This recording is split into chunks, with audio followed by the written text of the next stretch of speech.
Hey, what's up, military millionaires? I'm your host, David Perret. Today we have an exciting episode with Robb, in which we're going to talk about real estate investing, personal finance, private lending. Yes, he's a private money lender, and networking, and so much more. This guy's a connector, and I'm super excited about the show. If this is your first time listening, thanks for joining the community. The podcast is produced every week for your enjoyment. Show notes are found at FromMilitaryToMillionaire.com. Now relax and enjoy the show.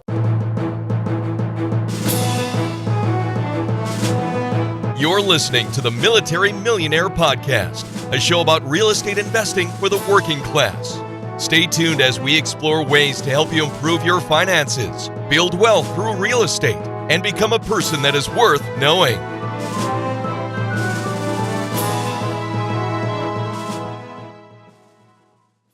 Hey, what's up, everybody? It's Dave with Military to Millionaire. Today, I am here with Robb. Mike has been in the Navy for about 19 years. He got all the way up to Chief Petty Officer E7, and then commissioned. So he's now a lieutenant in the Navy.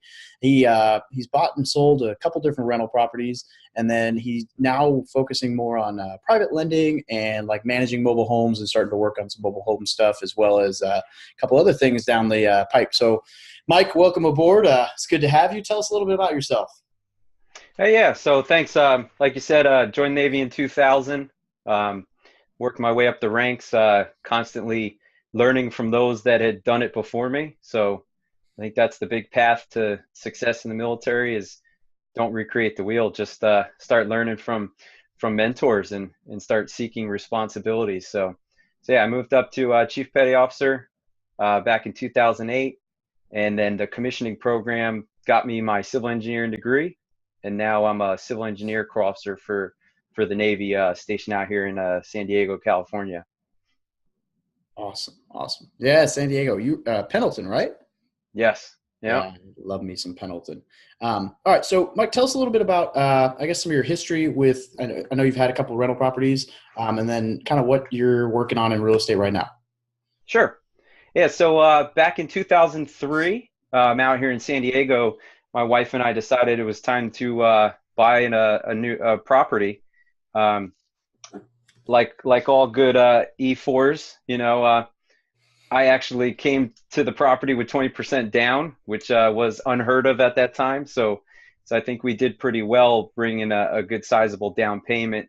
During that time, most people know the market was just taking off. So we wrote up some appreciation on a little 2-bedroom condo and planned on holding it.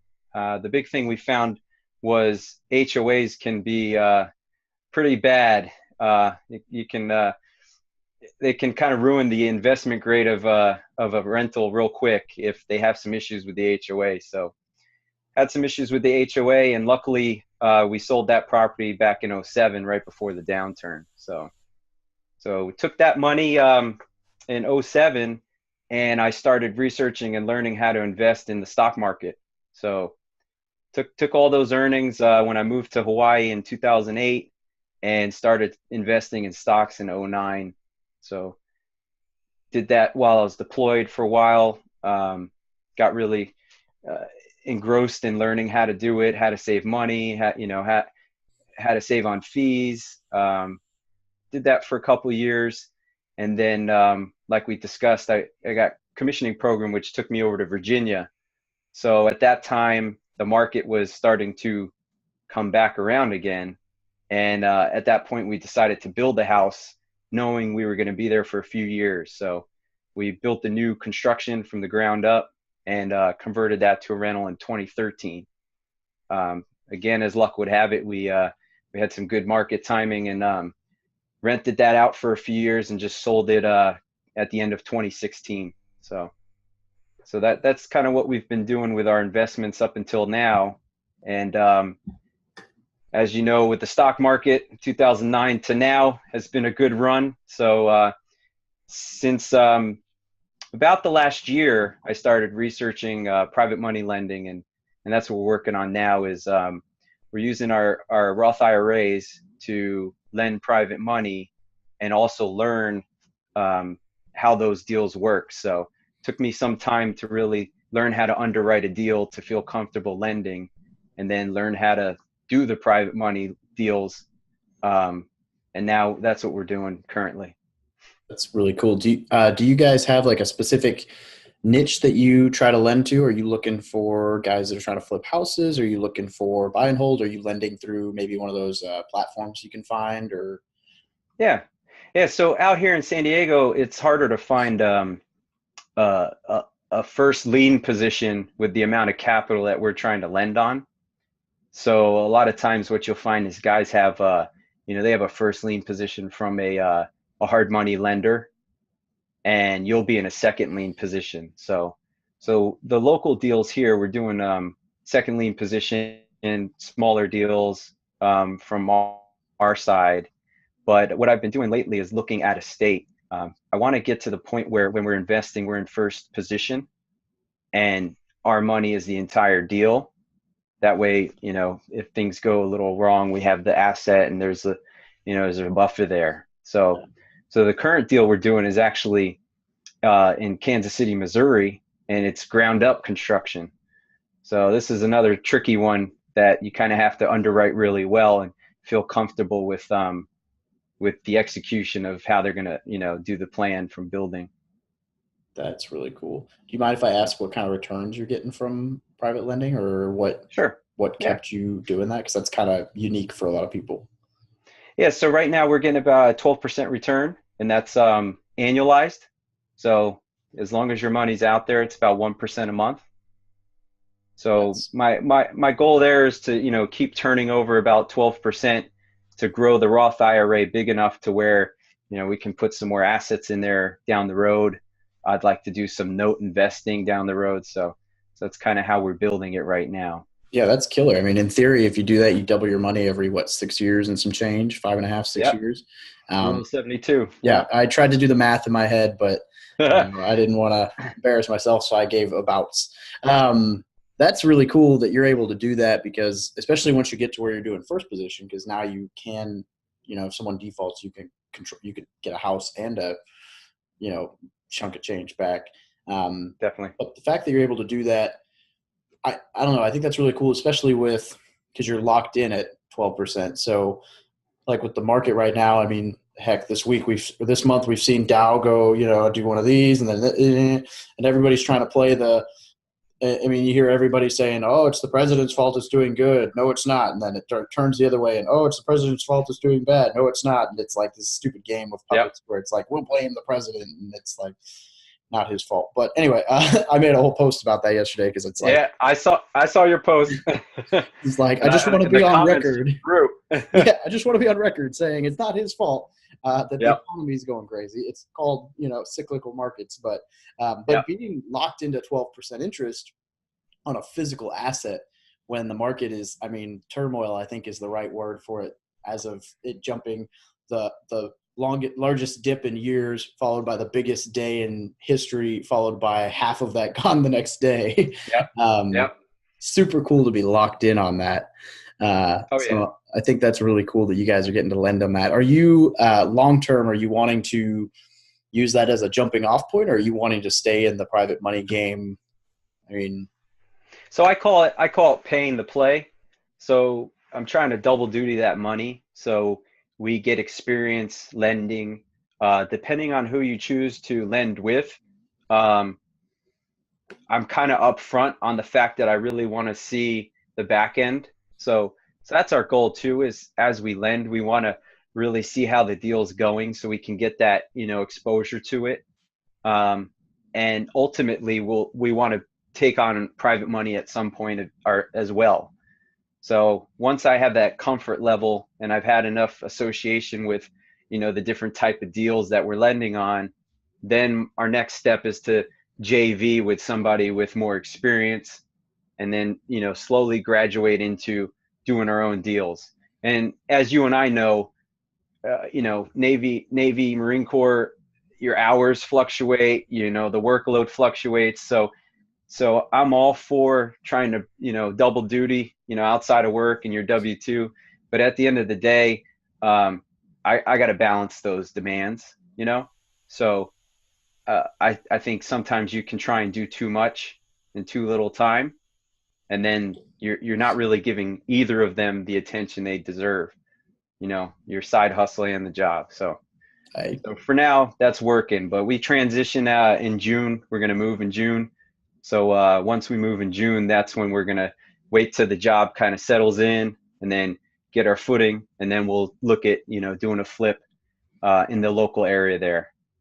Yeah, that's actually sounds like a really smart strategy. And I really want to kind of key in on something you mentioned there, the paying to play. So we talk about this idea a lot. I know it's mentioned a lot on Bigger Pockets, and I talk about it, and different people have brought it up. There's this word mentor out there that's like the scary term, I mean, in a lot of regards, because it's kind of awkward to ask the question. But then when you're getting asked to be someone's mentor, it's almost like you're being asked to take responsibility and hope that, it's not an easy gig. And so we always talk about bringing value to work with someone. And so the idea that, hey, like you're lending on something that is helping out someone else, and kind of throwing in there the piggyback of like, hey, we're willing to lend on this as a second lien and help you put less capital into this deal. But we want in on learning what you guys did, learning how you did it, learning your strategies, and you're essentially learning from their mistakes, which I mean is just as good as learning from your mistakes if you're intertwined in the deal. And then you're also building a relationship with them that can be used down the road when you go and start looking to JV. You've got relationships now with people that you as you lend, you can see who's a good prospect to JV with, because who's got their stuff together. And I think that's really smart play. Plus you're earning interest.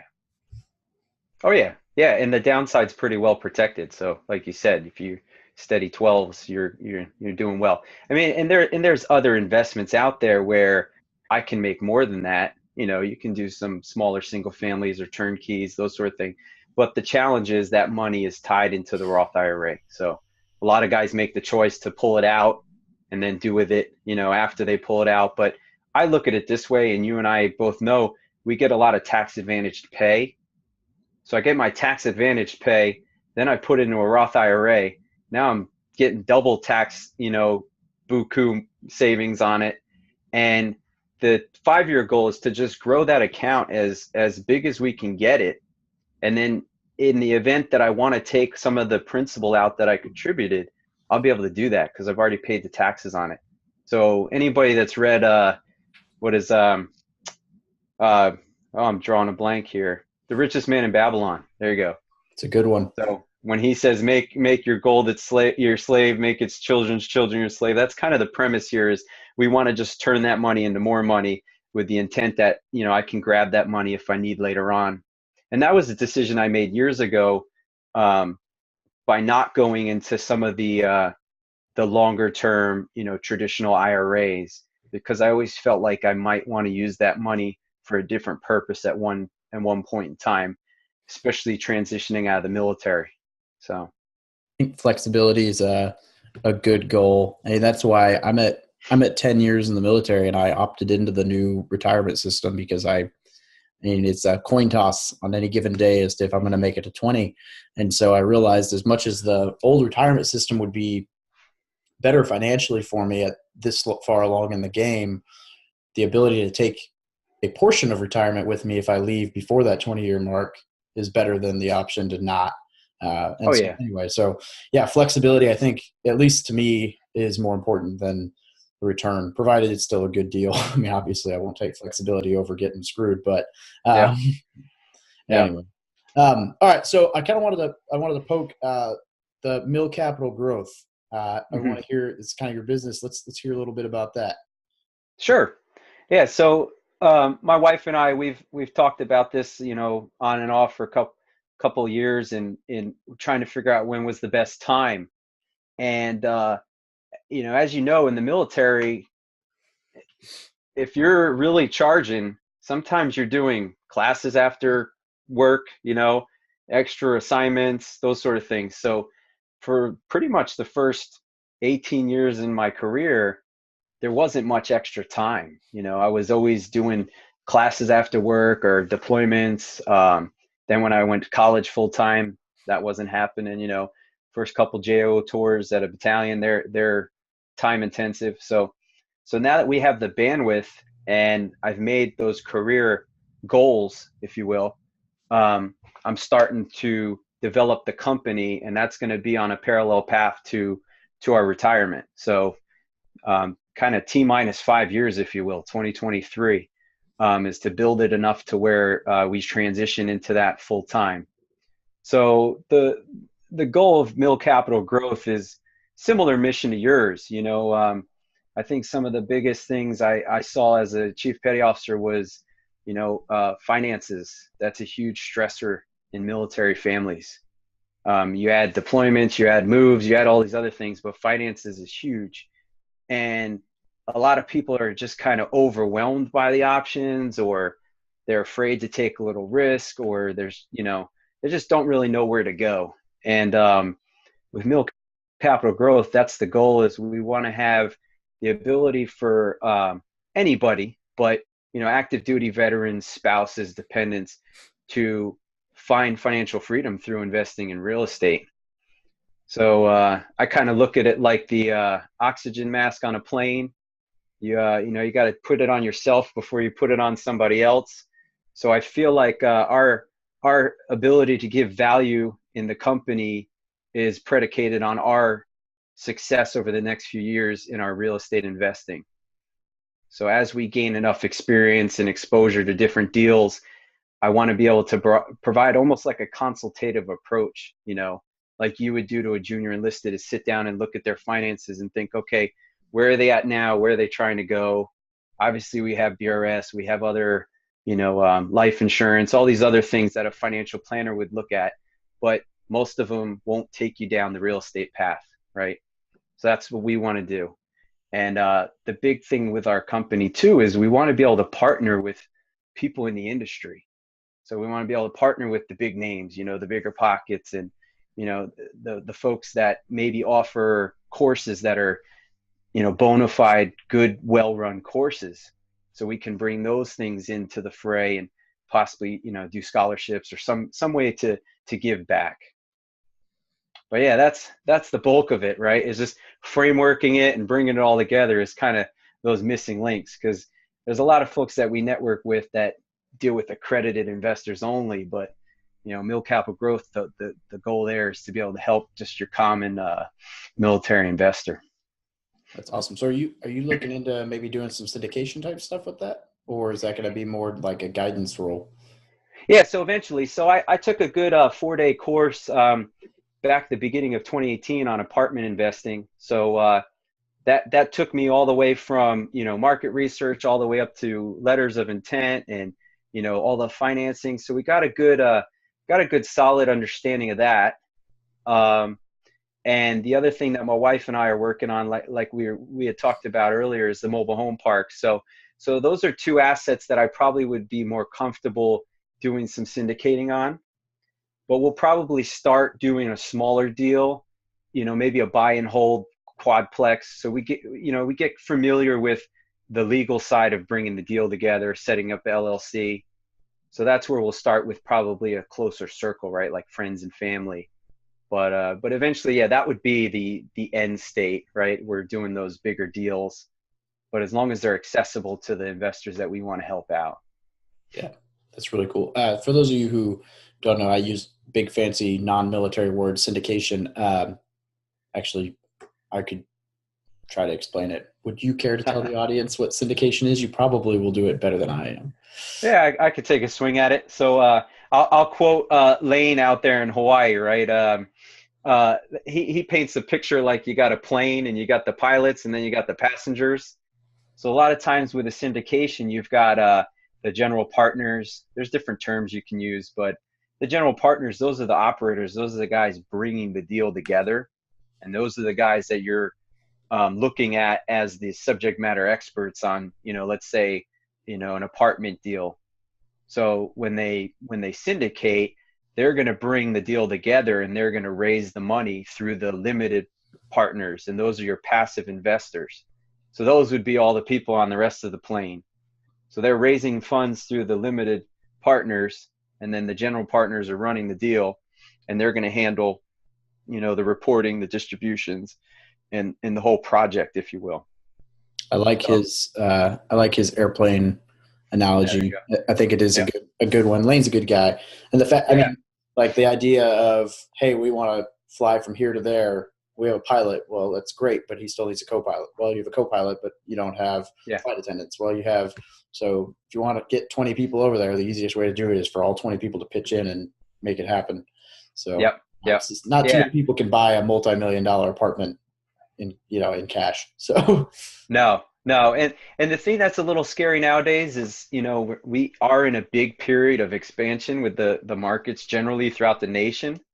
So there's that kind of, that Warren Buffettism where it's not until the tide goes away, you see who's been swimming naked. I don't know if that's exactly how he says it, but that's the thing I caution nowadays is it seems to be a lot of people doing syndications, but I don't think their pedigree is such that they warrant the ability to bring all that kind of money in, because they get acquisition fees. There's different things that they can structure where they're pretty well protected on the downside, but you might be an investor putting in $50K and that's, a good chunk of your life savings. So that's kind of why we've not progressed much further into trying to go into bigger deals. But what I've done is try to, like you mentioned, I'm not looking for mentors. I'm looking to provide value. So if I know somebody that's operating and has done a few deals and, has the pedigree we discussed, then I'll look to them to maybe bring them a deal, and bird dog or do whatever I can through networking.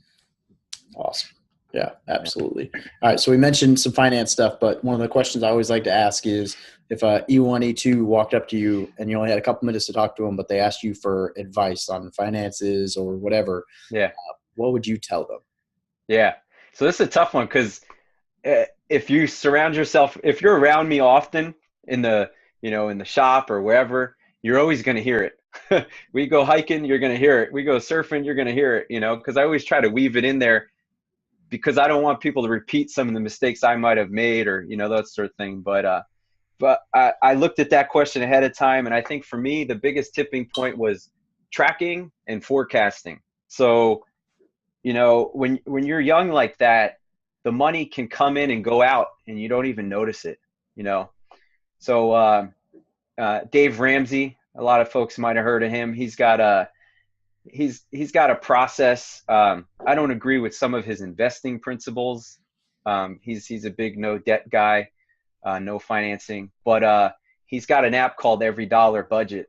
So it's every dollar. And that's what I would say is track your money going into the month so you know where you intend to spend it, and then track it at the end of the month. And then that way you know where your money's going, and then forecast. I think there's huge power in forecasting where you want to be and what your plan is to get there, because then that's going to be attainable if you just stick to the plan. And I think that's where a lot of people, like we said, they get overwhelmed because they don't know what their number is. They don't know where they want to be. And if you build the plan, it's easy to follow it. And then you can see when you're on or off the course. So yeah, track, forecast. That's from the finance side of things, I like it.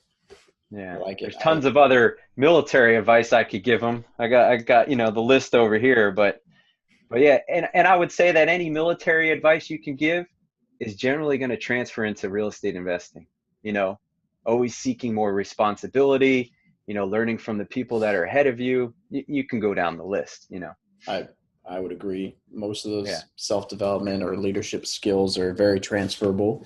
I like the tracking and forecasting, because when you say budgeting, people seem to cringe about like, oh, you don't want me to spend my hard-earned cash, which is, that's true in some respect, because if you spend it all, then what are you going to do when you're 60?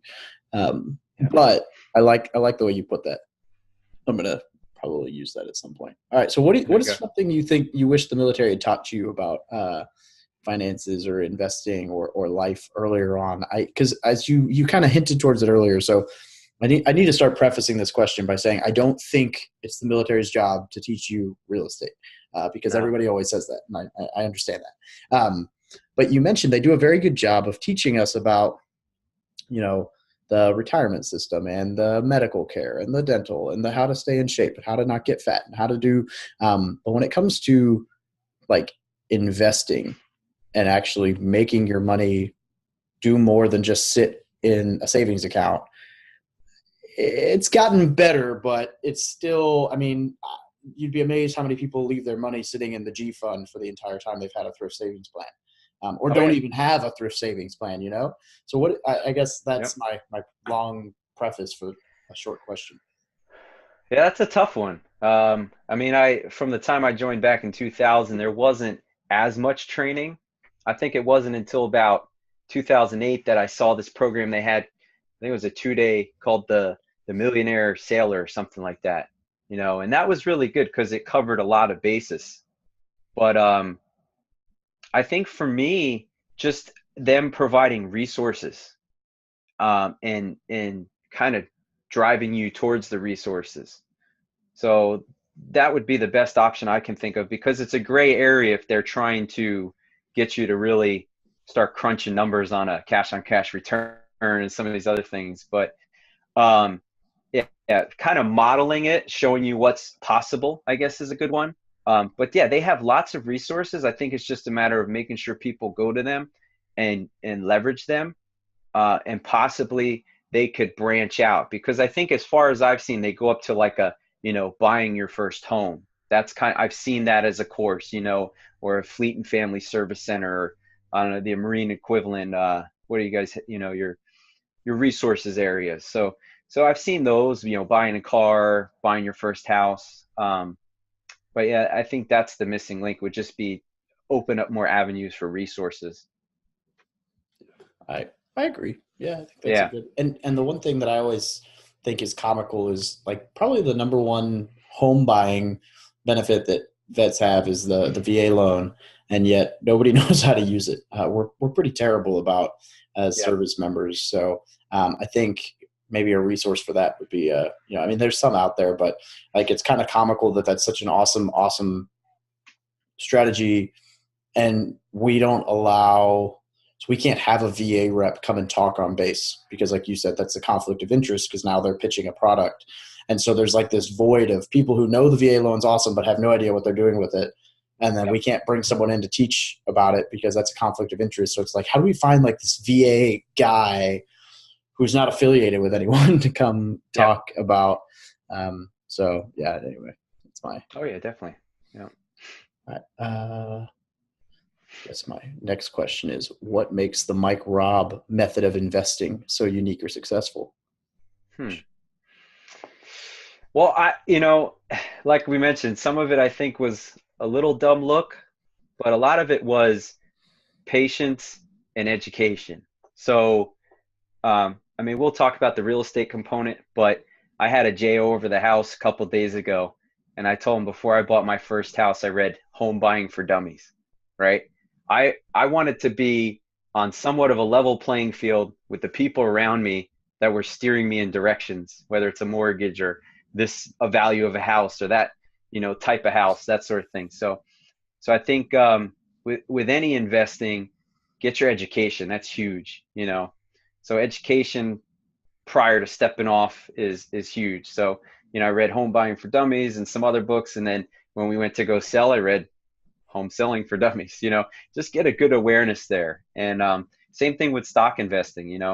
If you're getting tips from a buddy on how to invest in stocks and he's not wealthy or successful, you're probably getting them from the wrong source, right? So that's my advice on personal finance and investing, is just get educated, and then take calculated risks within tolerance. But from the in real estate side of things, I think the more I've learned about, let's say turnkey, single family versus commercial, personally, I want to go more in the realm of commercial, just because the ability to add value with some of these assets is hugely different than trying to, add value to a property and then be beholden to the market conditions, if you will. So there's a lot of transferable skills that I have developed through the civil engineer corps that will work well in the commercial real estate investment space. Yeah, absolutely. That's a very transferable skill. Much more so than me driving trucks, which does not really equate to much in the real estate world. No, or me shooting Tomahawk missiles at buildings. That's, yeah. But Yeah, I I mean, mean, that that's was, at least fun. yeah.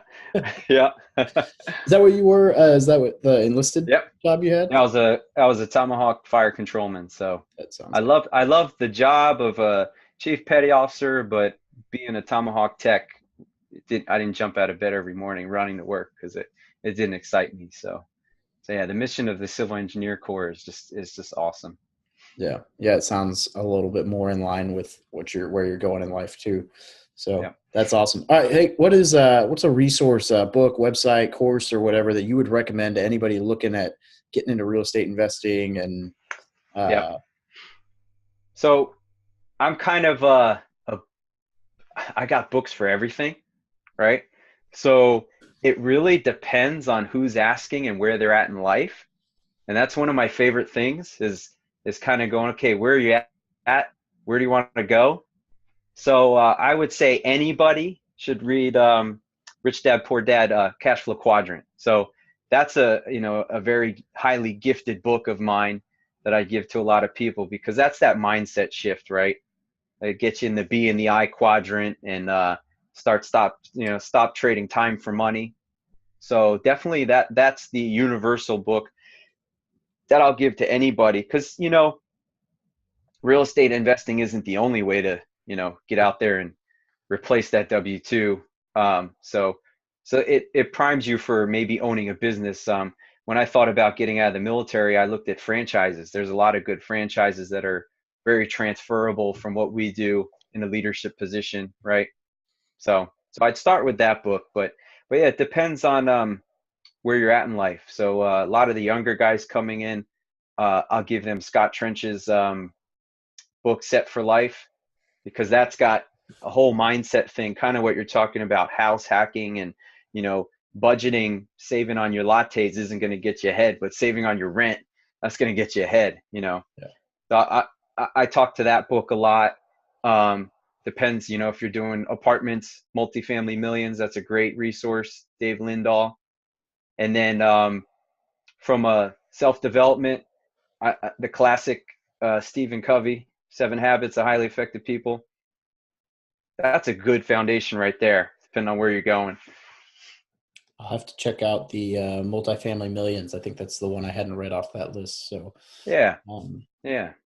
But yeah, if you're a single family guy and I know you're just trying to buy and hold and build that portfolio, I always recommend the Millionaire Real Estate Investor. Gary Keller, it's a good one. Yeah. There's a ton of, and I think that's kind of cool. So I'm looking at the idea of like doing some coaching on the side because I think it'd be, if nothing else, it'd be fun to beta test and see what happens. Oh yeah. But like the first week, I put in there like, okay, I'm going to give like 2 different books as homework throughout the 6 to 8 week period. And I was sitting there trying to think of what book, and then it finally clicked, and I was like, that's not the right question. The right question is to ask that after I have my first conversation with people and figure out, because I could just say, oh, Rich Dad Poor Dad, and that's a great book. And that will probably be the book if they haven't read it. But man, there's so many good books, and you're right. It's all about figuring out, hey, where are you right now? Where are you trying to go? Yeah. Oh yeah. I mean, if I got a guy that's got car debt, bike debt, student loan debt, I'm over here on Dave Ramsey's Total Money Makeover, and we're getting you some envelopes, and we're putting cash in pockets, and it's a whole different mindset. But yeah, if you're at another level, then we're gonna bring a book at another level, and I think that's the huge benefit of just building that library. You're just learning from all those people that have gone down the path ahead of you. I agree. I like a lot of those books, the Cashflow Quadrant, Set for Life. Set for Life's one that I gift quite a bit to people. Some solid books and advice there. Awesome. So any parting advice or big ideas that you want to talk about before we kind of wrap this thing up here in a little bit? I guess the big thing for me, I think the tipping point where we're at right now is finding good deals. So, if anybody's got mobile home park deals, we got cash to buy. So we didn't really get into those details, but yeah, I'm partnered up with a guy that has cash to buy. So we've got the ability to take down unfinanceable deals, that need some deep value add. So I'm looking for, I'm just constantly networking. and looking for those type of deals right now. But that's kind of leading me into the big tip, which is, there's that kind of your network is your net worth. But something I loved about being in the Chiefs mess was, if you wanted to make something happen, you needed to know who knew what, who could do what, and bring it all together. And that's kind of the big thing with real estate is like you and I think talked in previous conversations, being a connector. So not just listening to what somebody's telling you, but listen to what they're telling you and thinking of where there might be value with somebody else, right? Bring those people together and just unselfishly build value for everybody. I think that's the big thing for me, because that whole rising tide lifts all boats. That's where I'm at, is the more value you throw out there, the more people you network with, and the more ideas you bring together, it's going to come around. It's going to come around, and you're going to make it. But if you're guarding your position and you're not really working through the process, it's going to be a tough road. I was actually gonna plug the fact that you're a connector here in a second, so that works out perfectly, because I thought it was funny that when we first talked the other day, you reached out to me on Facebook and we started talking because a lot of our goals align. And then all of a sudden it's like, hey, you're on the phone today with someone that I know, and you're going to be talking to someone else tomorrow that I know, and holy smokes, this guy that I know. And it was just like, I had just read The Go-Giver like a couple weeks ago, and it talks about the connector, and that was immediately, I'm like, this guy is connecting with everybody. And I think, having been a recruiter, networking is like the number one skill that I got out of that. I mean, sales was great and all, but being able to network with people, I mean, it's amazing what happens just by knowing people and talking to people. I mean, learning is great. Self-education is great.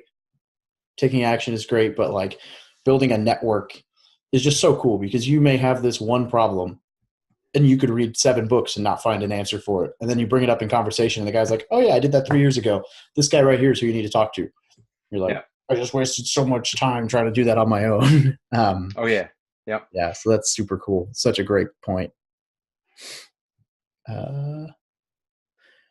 Where can people get a hold of you? Is there, like, if someone wanted to reach out and I guess connect with you, what would be a good website, or where would you send them?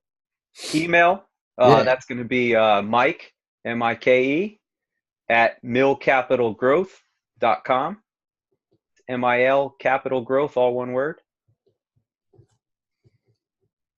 I'll write that down. That's the best way to contact me. We have a domain, but we haven't really set the website out yet. But that's going to be the same, www.milcapitalgrowth.com. So awesome. Well, Mike, unless you got anything else, I think that'll probably wrap it up. I really appreciate you being on here. I'm super stoked to hear when you get to Ventura in a couple months about your flips and what you're able to do with all these connections and this private lending that you've built up a portfolio with. Have to stay in touch. Yeah, definitely. Yeah, maybe we'll check back in. I'm sure we'll be. We'll tell you if the deal went well or went bad. If it makes you feel any better, I'm in the midst of the deal that went bad, and I'm learning more from this than anything else, and I'm sure I'll update people with more details on that later. But for now, just know that even when it's a really bad deal, you'll get something out of it. So. Oh yeah, that's my note right here. So I got tons of them, but fail forward, right? Fail forward is huge. And then I gave a retirement speech a couple months ago, and the rocking chair test was the big thing that I kind of I don't have the quote right off the top of my head, but in your 90s, let's say, when you're sitting on a rocking chair on your porch somewhere, it's all the things that you didn't do that you're going to regret, right? So that's kind of the premise I take is, I think now when I'm in my final years, I don't want to look back and think, oh, I should have done that, or I was going to do that, or I should, you got to think big, act big, just do big things. And that way you're not going to live with regret later on in life. So. Yeah, exactly. And that's one of those, what's the other phrase I've heard that kind of goes in foot with that is the 5 and 5 or something like that. If it's not going to matter in 5 years, don't spend 5 minutes worrying about it. Yeah, that's what I'm working on right now. So It's a good one. Yeah, I got the shiny object syndrome, so I'm trying to bring it back down. Yeah. Oh, we all do. Yeah. Yeah, squirrel. What? Anyway, Yeah. all right, Mike. Hey, I'm gonna go ahead and end the recording here, but it's been Yeah. awesome. So thank you once again for joining us. Yeah. Thank you, brother. And great watching you do what you're doing. Appreciate it. It's fun.